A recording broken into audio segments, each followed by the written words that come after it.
Bayangin aliansi militer paling kuat di dunia, NATO, organisasi yang selama puluhan tahun jadi simbol kekuatan dan dominasi Barat, kini menghadapi ujian berat.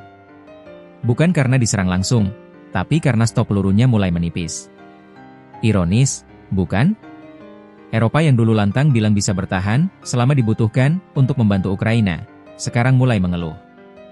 Gudang amunisi kosong, industri senjata kewalahan, dan masyarakat mulai bertanya, sampai kapan perang ini harus terus berlanjut?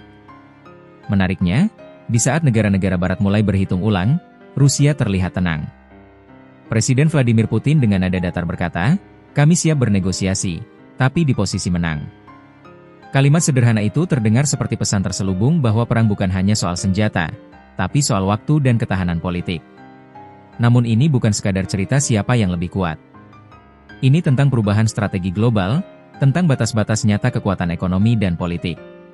Karena ternyata, NATO bukan mesin perang tanpa akhir, melainkan aliansi yang berdiri di atas fondasi ekonomi, opini publik, dan kepentingan nasional.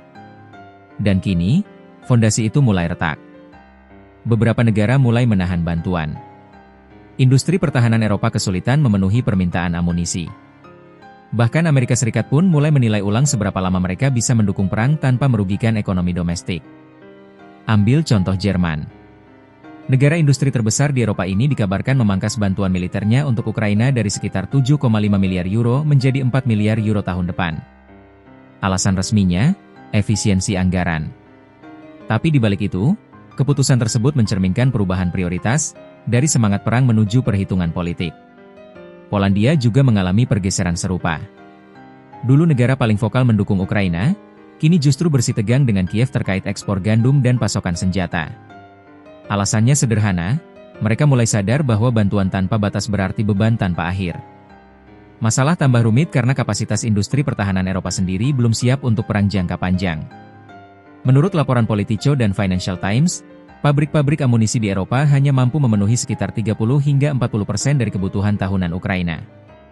Artinya, kalau medan perang butuh ribuan peluru setiap hari, Eropa hanya bisa menyuplai sebagian kecilnya.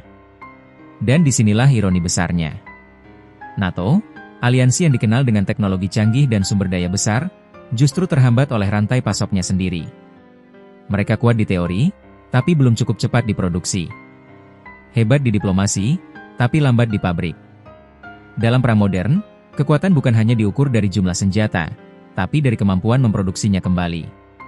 Dan jika dilihat dari sisi itu, Rusia yang sempat diprediksi akan kolaps justru masih mampu menjaga ritme industrinya.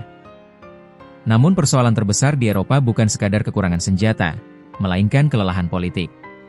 Selama 2 tahun terakhir, banyak negara mencoba membuktikan bahwa mereka bisa menekan Rusia melalui kekuatan ekonomi dan solidaritas militer. Tapi kini, tekanan justru berbalik ke dalam negeri mereka sendiri. Menurut data IMF, ekonomi Rusia tumbuh sekitar 3,6% pada 2024, sementara beberapa negara Eropa seperti Jerman justru menghadapi resesi. Inflasi energi, tekanan fiskal, dan tingginya biaya bantuan mulai membebani masyarakat. Di tengah situasi itu, muncul suara-suara baru di Parlemen Eropa dan AS yang mulai mempertanyakan arah kebijakan. Bukan karena mereka mendukung pihak tertentu, tapi karena mereka mulai realistis. Perang panjang itu mahal, dan setiap peluru yang dikirim ke medan tempur berarti pengorbanan ekonomi di rumah sendiri. Putin tampaknya memahami dinamika ini. Ia tahu Barat tidak akan kalah di medan perang, tapi bisa kalah dalam politik anggaran dan opini publik. Rusia mungkin tidak unggul di kekuatan ekonomi, tapi mereka memanfaatkan waktu dan ketahanan sebagai strategi. Kita juga harus jujur, Eropa bukan tidak mampu, tapi tidak siap untuk perang jangka panjang. Struktur politik dan ekonominya dibangun di era stabilitas, bukan mobilisasi total. Karena itu, ketika tekanan meningkat, janji-janji bantuan tanpa batas mulai terdengar seperti beban yang sulit dipenuhi. Dan disitulah letak perubahan besar dalam perang modern. Kemenangan tidak selalu diumumkan lewat kekalahan militer, tapi lewat kelelahan politik dan ekonomi. Dalam dunia modern, kekalahan bisa datang diam-diam, lewat defisit anggaran, naiknya harga pangan, dan rakyat yang mulai berhenti peduli. Narasi perang pun mulai berubah. Dulu, dunia melihat konflik ini sebagai ujian bagi Rusia. Apakah negara itu bisa bertahan di bawah tekanan sanksi? Tapi kini, justru Barat yang tampak lelah. Selama ini NATO hidup dengan keyakinan bahwa mereka selalu siap, selalu kuat, dan selalu punya solusi. Namun perang Ukraina membuka sisi lain, keterbatasan.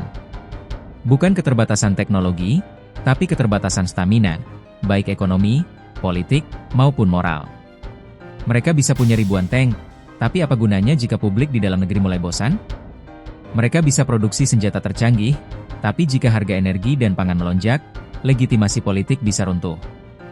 Perang ini akhirnya bukan lagi soal Rusia dan NATO tapi soal siapa yang lebih tahan menghadapi tekanan waktu dan kelelahan publik.